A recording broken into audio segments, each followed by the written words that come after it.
ہم مائیں، ہم بہنیں، ہم بیٹیاں، قوموں کی عزت ہم سے ہے۔ السلام علیکم۔ ہیلو فرینڈز، میرا نام ایمن طیب ہے۔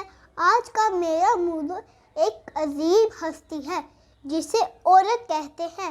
اسلام سے قبل عورت کو حقیر سمجھا جاتا تھا اور اسے کوئی حق نہیں دیا جاتا تھا، لیکن جب ہمارے پیارے نبی صلی اللہ علیہ وآلہ وسلم اس دنیا میں تشریف لائے تو عورت کو جینے کا حق حاصل ہوا۔ اللہ تعالیٰ نے اپنے پیارے محبوب حضرت محمد صلی اللہ علیہ وآلہ وسلم کو بیٹے نہیں دیے، اگر دیے بھی تو لے لیے۔ 4 بیٹیاں دی اور ہمارے پیارے نبی صلی اللہ علیہ وآلہ وسلم ان سے بہت پیار کرتے تھے۔ جب بی بی فاطمہ تشریف لاتی تو آپ صلی اللہ علیہ وآلہ وسلم اپنی جگہ سے اٹھ جاتے اور اپنی چادر پھیلا کر بیٹی کو بیٹھنے کی جگہ دیتے۔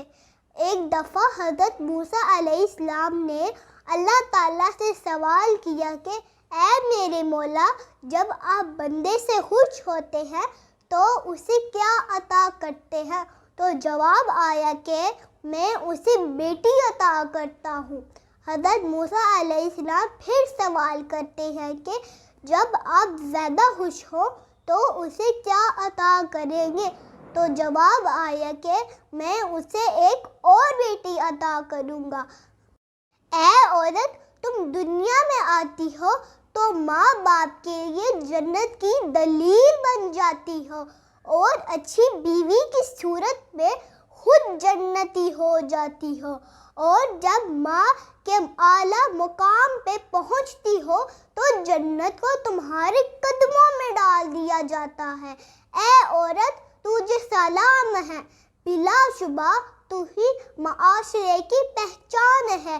شکریہ۔ Please like, share and subscribe.